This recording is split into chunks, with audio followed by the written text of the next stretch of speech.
Welcome back to another episode of Excuse My Grandma. It's Kim and my co-host, Grandma Gail. Kim, what was doing this week in New York? Because I was in the Hamptons this whole week.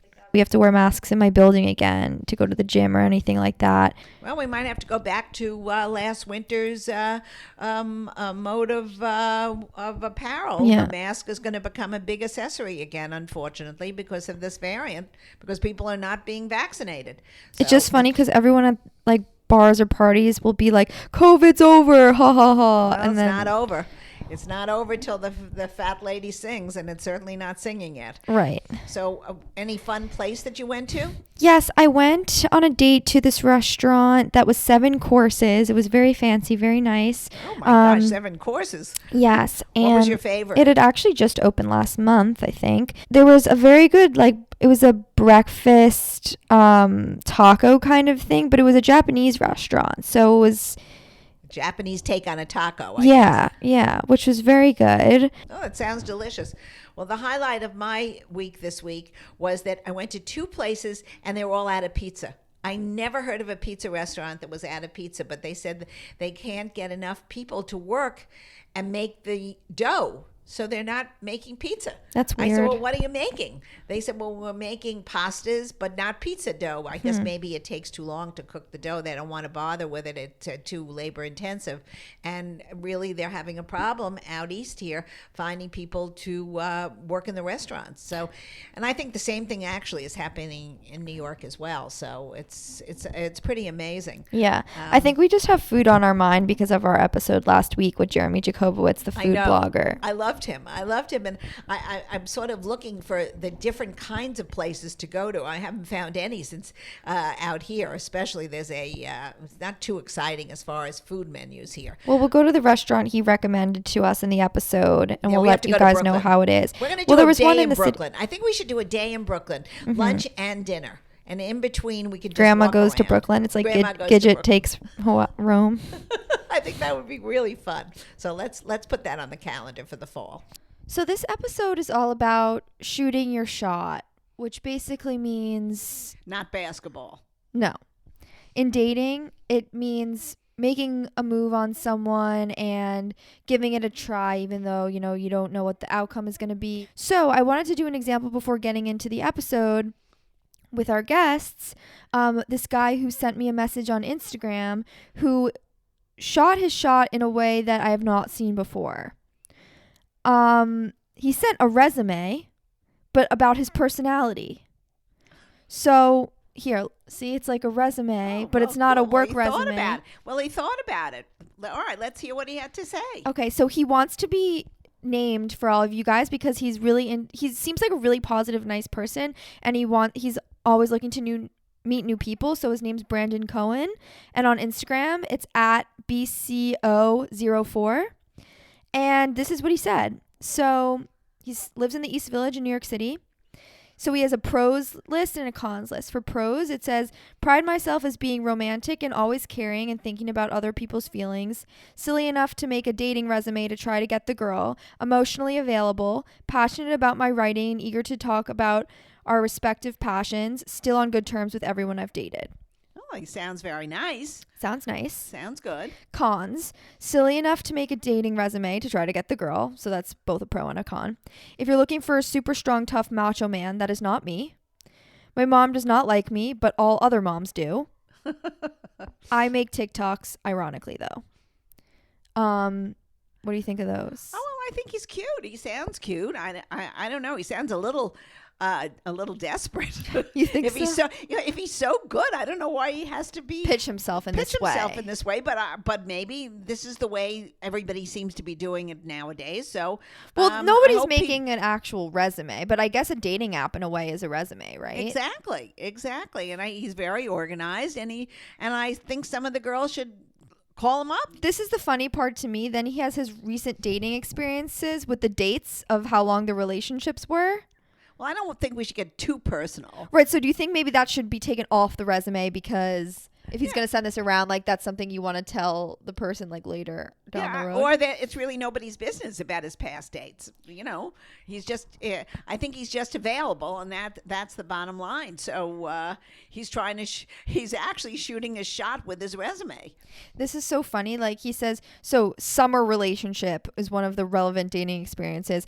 Ended up in a relationship with a girl visiting New York City for the summer from Ireland. It was great. However, we agreed from day one we would end things when she left to go back home, still on great terms. I don't even know how old he is. He sounds a little immature, but it's, I don't think every date you have to have ends up in a relationship. It was a nice experience for him. Yeah, I just think it's funny. I mean, would you recommend someone do something like this to shoot their shot, or do you think it's too much?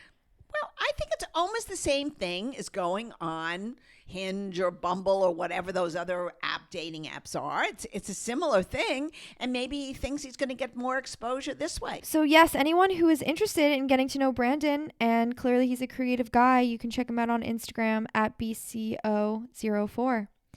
And that brings us into our guests for this week, because it's all about shooting your shot. Two ladies who have a podcast of their own called Shooters Gotta Shoot. I think they're pretty wild. They're fun girls, but I can't quite grasp what their story is. So we'll have to hear it from them. Well, you were a little rattled that I guess like they're a little bit older than me, but like they're not looking to settle down. Like they're having fun. I know they are having fun. I guess that's the whole point of their podcast. They just shooters got to shoot. Just go have a good time. If you want to go for a date, go up and ask them. And that's exactly the opposite of what we got from Sherry Schneider. The exactly rules with the rules, who I sort of agree with. But you know what? There's several different takes on this dating in today's world. So let's get right into what they have to say. We are joined by the co-hosts of the Shooters Gotta Shoot podcast, Erica Spera and Molly DeMellier. Thank you guys for joining us. Thanks for having us. Yeah, thanks. Excited to be here. So let's start with where you're from, how old you are, and your current relationship status. I guess oldest goes first. I'm 30. I forget the second half of the question. I'm from upstate New York. I believe that's what it was. And I'm currently single. I am a ripe 28, and I'm also from upstate New York and very single. So where did you two meet? Technically, I think Ireland.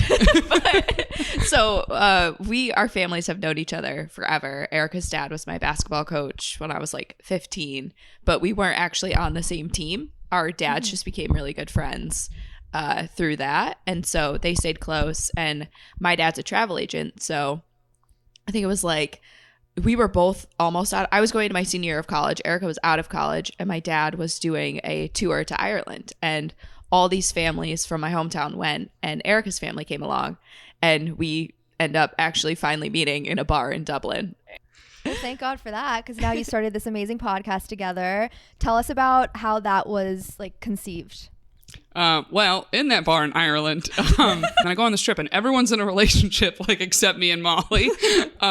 So I walked up to her, and we were in a bar at night, and I just go, "Hey, you're single, right?" And she goes, "Yeah." I was like, "You want to do a lap?" That's hilarious.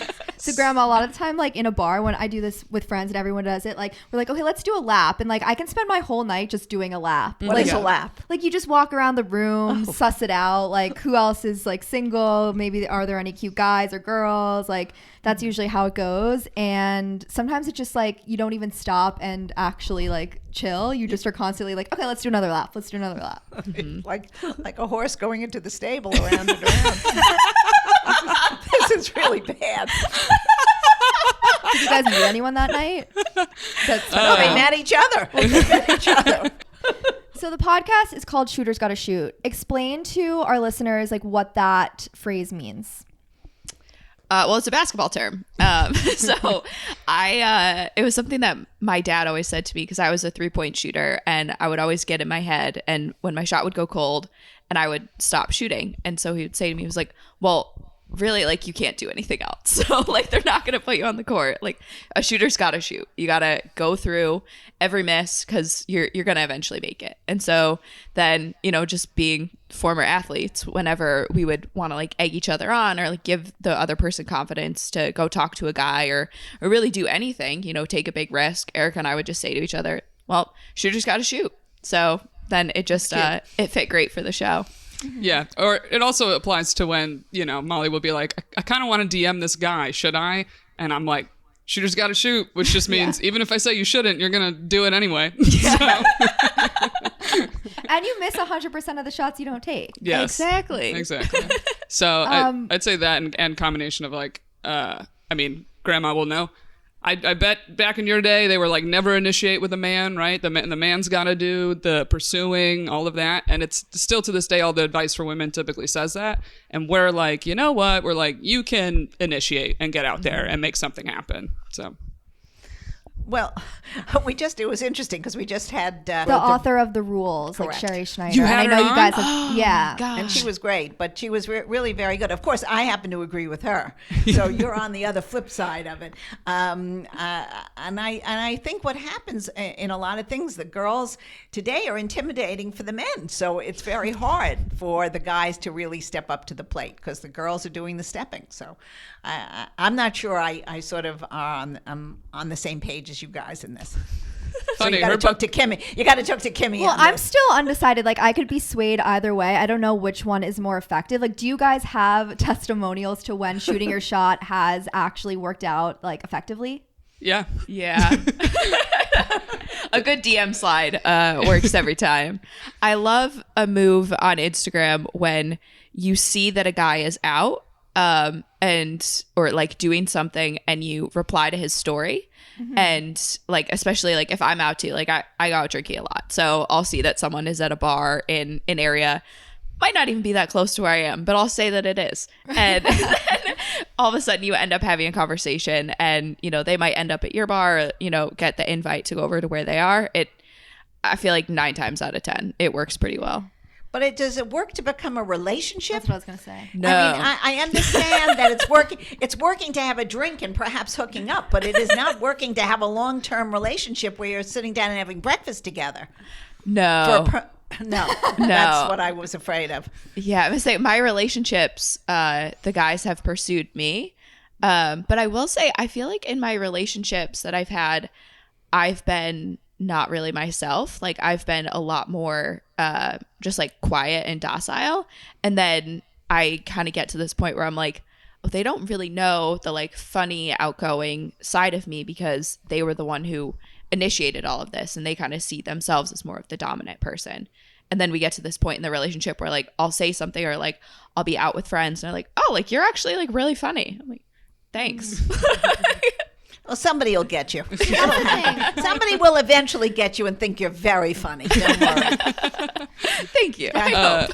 But that's kind of what our whole podcast is about, is trying to find the balance of like, look, in order to meet people, whether it is to date or hook up with, but mostly like to date, it's like, okay, well, you can't complain you're not meeting anybody if like you're not going out and doing things. Mm-hmm. Like you can't be staying in and having like wine night with your girlfriends all the time saying, how come I haven't met anybody?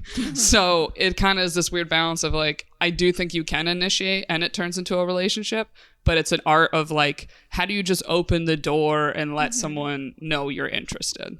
Exactly. And that's the hard thing because it's like, okay, fine. I won't stay in with my girlfriends tonight. I'll go to a bar and I'll stand there and like make eye contact with every guy hoping that someone's going to go over. Do you play that game or do you actually walk up to someone and like start the conversation? Because we've been told a million times like guys like the chase. They want to be the ones going after you. So like where do you draw the line? I don't know if we have the answers, but like I feel like that is a hard one. Well, I'm curious if your grandma has any moves from back in the day, but I'll give you one. I do think you should say something or do something that can get someone's attention to just look over and see you, because men are visual creatures, let's be real. So it's like, look, if you look cute and a guy looks over and he's like, oh, she's cute, he'll want to talk to you, right? It's that simple. So it's like, there's a move that someone actually told me that they'll be near a crowded bar, and if a guy is like at the bar in front of them, they'll ask him to grab them a napkin.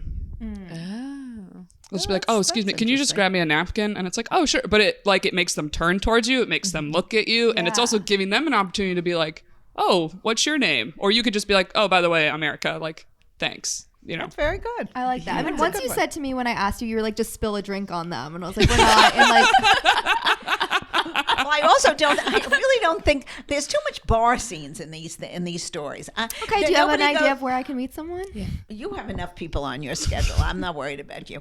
I'm thinking about the general public. I think. What about going to a church social or a synagogue or a theater club that you would meet people? I mean, the bar scene seems to be, first, half the time, the girls and the guys don't even remember where they were that night. So is that the only place where young people can meet now? I mean, we used to do it by families, hooking up other families. We used to all get together and somehow you'd meet relatives or you'd meet a cousin of somebody and somebody would introduce you. But that seems to be passé. No one seems to be doing that. But there must be organizations where 20, 30-year-olds still can visit and meet people other than a bar. I mean, I think it's so discouraging to have only the bar scene left. Yeah.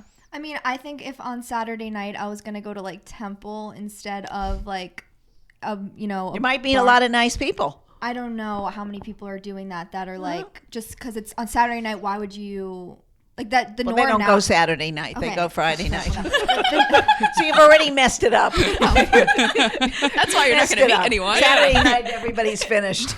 You're like, man, I can never meet anyone on You're Saturdays. bad, Kimmy, today. I know, no nice Jewish boys for me now. But, Well, I don't know. What do you guys think? Well, I think it's like dates. It's like planning a date. The lazy, easy date is let's get a drink at a bar. So same with what your grandma's saying of like, oh, the most simple way everybody thinks to meet someone is go to a bar because there's people there. But that is actually kind of hard for me because I'm not a big drinker. So I kind of have that thought of like, okay, what if I meet someone in a bar and they like to be in a bar all the time and I don't? So it's like, yeah, you got to look at what are your interests? What do you like doing? Matchmaker Maria gave the great advice of like sign up for meetup events or That's like what I mean. just There are other Eventbrite, things. like anything. But what's hard is a lot of times female interests is something as simple as like, Molly and I are into sports, we're into fitness, doing workout classes. You go to workout classes, there's no men there.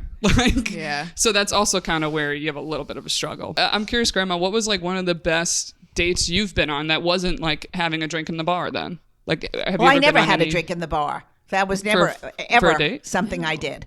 And I went to college. I had a million dates. We didn't drink in bars. We went to fraternities or sororities. That there were no bar scenes because I was at a dry campus, so we didn't have that. We dated differently. We went to theater. We went for dinner. We actually dated. We went on dates. And I don't think I ever just met somebody for a drink. That was not something you did in the 60s, in the early 60s, maybe in the late 60s, definitely. But you didn't do that. You called up, you asked a girl to go out with you, and if it didn't work, there were many first dates that never became a second date, which is fine.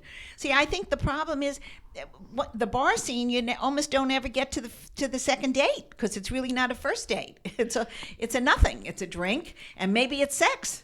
Or maybe it's not sex. I mean, that's sex has become a whole, like Kimmy says to me, it's not important anymore. I still think it's very important. And if you didn't have good sex, you shouldn't go on to get married to the guy, or you shouldn't have a relationship with him. That was it. About the bar scene, I was actually talking to Jared Fried about this. And we were both saying it can be tough because like we both drink a lot. And so when you're on a date and you're drinking a lot, it just seems like it's a lot of fun. And then you go back and you're like, am I just a good time when I'm drunk? Right. Like, I was like, yeah, if I have 3 drinks, I clean my apartment and I have a blast. Like, right. I don't know if this person is fun. So I think that's the other thing that it makes everything seem a little bit better than it actually is. And so then when it doesn't work out, you're like, well, we had such a great time. It's like, no, you were drunk. Like, there was nothing really there. So I think that can also make it really challenging. Mm-hmm. Like sometimes you say that even with not with drinking, you're like, I think you're remembering like all the fun dates you went on. Like you played golf, you went to the beach, you whatever it was. Like you don't think about the person sometimes, you just think about like the times you had. But like you can. No, but it was all wrapped up in one. You wouldn't have gone on a date with somebody and spent 4 hours with somebody usually. unless you enjoyed their company. I think where it became, you do? You So spend I think sometimes I'm like, you go on a date with someone and then you're stuck and then it's 4 hours later. yeah, well, that's a That'll first date. happen. Yeah. But then you wouldn't do a second date with that person. No, if because you what were- if, like, I feel like I have, because I'll do a first date with someone that's like an hour. I'm like, they're fine. And then the Right. second date, it's like 4 hours. And I'm like, All right, so then that's No. enough. Then they don't get the third date rule. yeah, I guess. Is that when you think women should wait, Grandma? Yeah, I So think the third everybody date? has. Oh no, much No. more than the third date. Okay. But I think you I have was to. like, at that's not least being give, a rules girl, Grandma. Oh no, yeah, mine is a whole different rule. Mine was a ring on the finger. I think you have to have at least 3 dates before you judge somebody. Because I think sometimes the first date you're both nervous, and the second date you're sort of feeling the waters, and the third date you usually start to see somebody in the right way or in the wrong way. And if it's not for you, then you say, you know what, you're a nice person, but it doesn't work for us. But you have to give somebody a few chances, because everybody, I think, especially as you're getting older, everyone's a little tense with the whole dating scene, and I think it's tough out here to really make relationships work. I think you've got jobs, you've got family issues, you have friend issues, and everything becomes much more complicated than it was when I was dating. It was not complicated. It was a very easy process. You either liked him and didn't like him, you got engaged, you got married, and you had a wedding and you had children. So there was a very easy choice. Didn't always work. And I think that's the repercussions that a lot of the young people today are nervous about. They are afraid of failure. They're afraid of commitment. And it becomes another layer of issues. There's also so many options, like you go on the dating app, and especially in a city like New York, and it's just millions of people. It feels like it's never ending. So it's like, okay, but at what point do you stop dating other people? That's And when do you have the conversation? And there's so many little things like that. It's like, I don't want to lock it down just yet, because like, what if something better comes along? And it's really tricky. She's laughing because we've discussed this. I We've talk about discussed this every day. I don't know. I don't know how to get over the fear of like not missing out. I guess FOMO. Like, how do you get over dating FOMO? I don't know. I think basically you have to say at some point there's always going to be somebody better down the road. But I'm happy. So this is what I choose to do now. And you make a commitment. I think the hardest thing to do is say, yes, this is it. And it shouldn't be done lightly, but it also shouldn't be torturous. You shouldn't think that there are 400 other guys waiting around the corner or girls waiting around the corner. But it works both ways. I don't think the men want to make the commitment, and I'm, in many cases, don't think the women want to make the commitment. They're always looking for something that's going to be a little better, and it usually isn't better. Mm-hmm. Well, a lot of times it's just the basic commitment. It's just the commitment of like not seeing other people. That is kind of the challenge, I think, of our generation. Is it's like it's not getting dates, it's dating someone and knowing that they are not dating other people, or even just having them call you their girlfriend. Is like discuss that, such a Timmy. thing. Bring that up with Eric. What is that thing you tell me that I still don't understand? We've talked about this so many I times. still don't understand it. That you can be exclusive with someone, but not like boyfriend and girlfriend. Like a lot of the time. How does that happen? I don't understand how I you can mean- be exclusive and not be boyfriend and girlfriend. It's a young woman's game. I've made that mistake before in the past a couple times, and it's like I'm finally like, okay, no, I think it's bullshit. To me, it's the same thing. So it's like if some guy wants to be like exclusive, I'm like, oh, what does that mean? Does that mean I'm your girlfriend? If they say no, I'm like, well, then we're not exclusive. Yeah, like right. I don't Okay. like play dumb. Like I don't understand Yeah. the difference because Thank you. Thank you. for most men, it's just that they don't have to use condoms. It's really Oh what no! they're They trying gotta to use get. condoms. They gotta use condoms. We're not Yeah. fooling around here. We're not looking to get pregnant like they did when I was young. Or get an STI or STD. Like Erica can speak to that as well. But it's like you don't want to make like a dumb decision just because someone doesn't want to like Use protection. Yeah. That's nonsense. Then goodbye and good luck. No, I was just gonna say the worst is when like you're seeing someone and then just you get to that point of contention and they won't use one, but you're like, I know you're sleeping with other people, and it's just like, but we've done it like so many times, and it gets so frustrating. Yeah. But they're not gonna lock it down and stop seeing other people, but it almost feels like you're not Goodbye. gonna have sex anymore. Yeah, it's Goodbye. It's tough. Open the door and close the door behind them. Yeah. But When the it sad truth is a lot of people lie. is also the other truth. Yep. Whether it's about the last time they got really? tested for STIs, STDs, if they have an STI or STD. Sorry, they're the same thing. But also even just if they're seeing other people. I've had that conversation being like, oh, well, are you seeing anyone else? Like, are we exclusively seeing each other? What's the deal? And I've had men tell me yes. And then I found out they were lying. That's terrible. So that also like affects your trust on like a basic level. And it just reminds you, you're like, yeah, I guess, do you ever really know? Like, No, you really don't. Especially, you certainly don't, especially when you're picking up random men from the internet.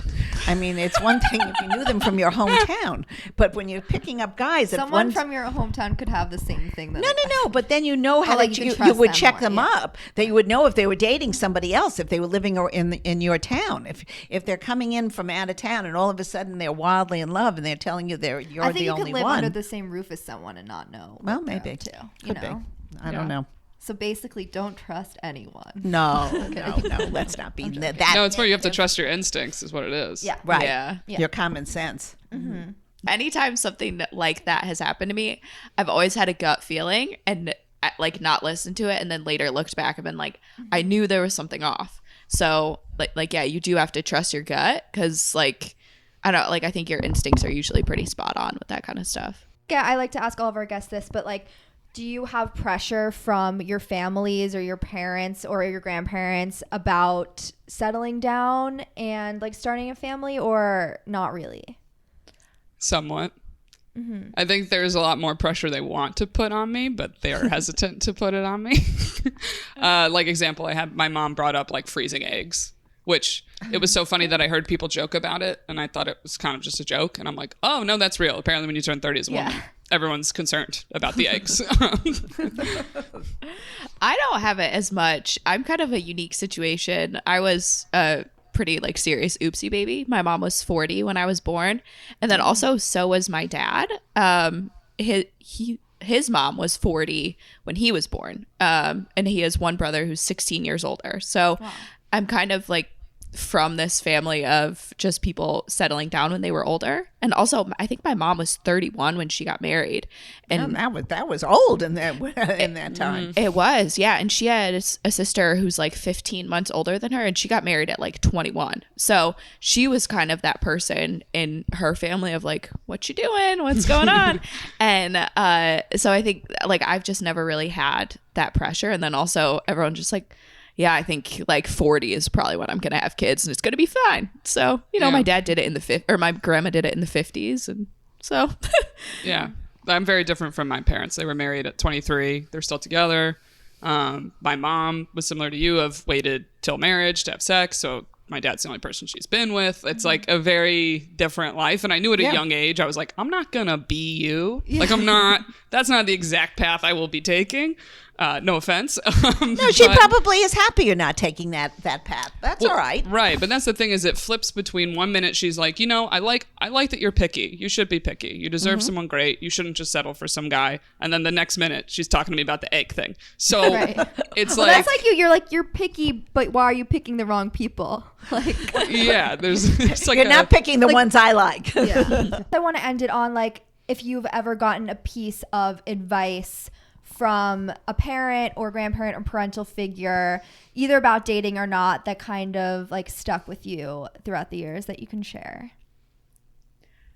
I have one about kids specifically that I remembered from my grandmother, actually. She said, when people talk about like whether they want to have kids or they don't, and she said, if you don't have kids, you don't have that joy.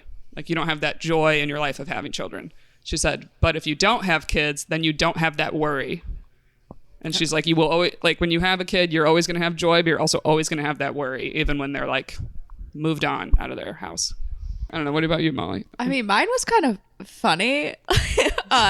This was like probably like 2 years ago. I was just talking to my mom about dating, and just out of nowhere, she was like, you don't have to sleep with every person you go on a date with. That's advice. I don't. Like, I don't know why you thought that. But now every time I go on a date, I'm like, I don't have to sleep with them. Right, it wasn't relevant, but now it's always in the back of your head. Yeah. Like, I think about it actually way more often than I Right. should. This conversation of like, what does she think I do? Yeah. You know? Yeah. So Or there's one actually that goes for, I think it's for sex. It's like, sex is only 10% of the relationship. But if the sex is bad or it's off or your sex life is non-existent anymore, then it becomes 90% of your relationship. That's correct. So, That's true. That's so interesting. But that is true. Yeah. Okay, thank you guys so much for joining us. Tell our listeners how they can listen to your podcast and follow you. You can find Shooters Gotta Shoot wherever you listen to podcasts. We're on Apple Podcasts, Spotify, etc. You can find us on Instagram at Shooters Gotta Shoot Pod, and I'm on Instagram at Sperica with 2 A's. and I'm at the guaca_Molly. And thank you so much for having us. Thank you. Thank you. That was a very fun episode. A lot of laughs were shared. We certainly did laugh. So let's do our 50s movie of the week. What do you suggest this week? We have to talk about something about going for your shot. Right. So I was thinking How to Marry a Millionaire, which was 1953. That was a great movie. That does fit the bill. That's perfect. Yes, it was Marilyn Monroe, Betty Grable, and Lauren Bacall. And basically 3 women looking for some rich men, some millionaires. And they're going for their shot. Shooting their shot. They knew what they want. And yeah, hope you guys check it out. Another great episode of Excuse My Grandma. You know how to follow us. Grandma, do you know how to follow us? Don't make it so difficult. I know how to follow it. I call you up, and then you put me on the podcast, and I understand how to do it. Subscribe on Spotify, Apple, wherever you listen. It'll come right to your phone. Follow us on Instagram if you have Instagram, or TikTok at Excuse My Grandma. Write in your questions. We want to hear from you. Okay, everyone. See you next week. Bye.